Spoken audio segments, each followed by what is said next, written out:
Evet. Devam ediyoruz. Devam ediyoruz. Evet.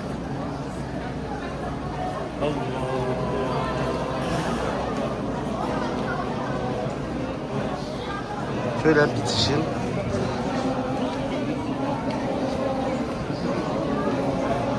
Başlarımız yerde olsun. Değerli hacılar, Allah'ın evine giriyorsunuz. Başlarımız yerde olsun. Başlarınızı sakın biz söyleyene kadar kaldırmayın.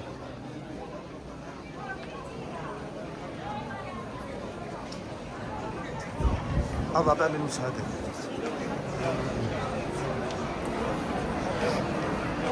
Başlar yerde olsun. Daha size müsaade.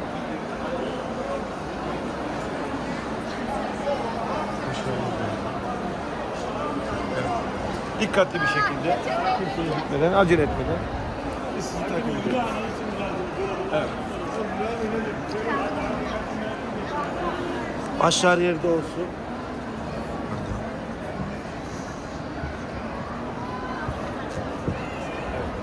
Sağa doğru. Yavaş yavaş. Başlarınızı kaldırmadan.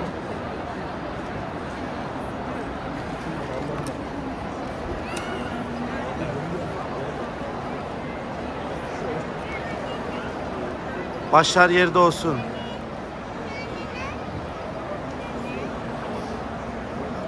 Evet. Bir kısmı Fırat. Şu arkaya devam edelim. Evet, Allah'ın evine geldiniz. Başlarımız yerde olsun. Rabbinizden çokça imtiyaz edin. Evet. Biraz şu tarafa. Rabbimize çok dua edin, hamd edin, şükredin. Allah evine sizleri kabul etti.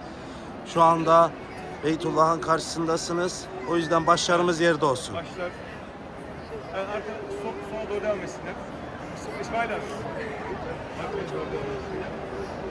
Evet, kıymetli misafirler, kıymetli Allah'ın seçilmiş olduğu kulları, Rabbin mabudları olarak, kulları olarak sizlere gelmeyi nasip eyledi.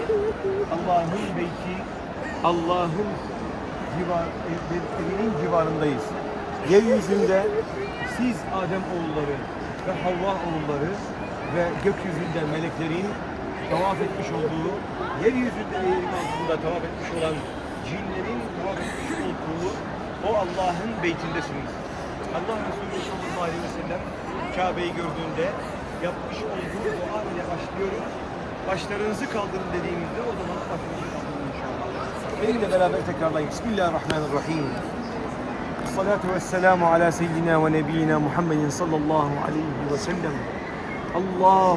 Allahümme zid hazel beyte ta'zimen ve teşrifen ve tekrimen ve rif'aten ve muhabbeten ve men zârehu ve a'temerehu ve haccehu.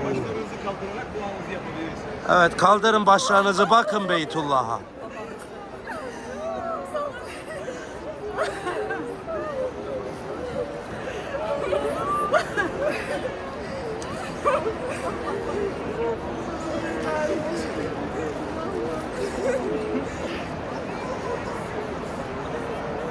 Allahu Ekber, Allahu Ekber. La ilahe illallah, vallahu ekber. Allahu Ekber ve lillahil hamd.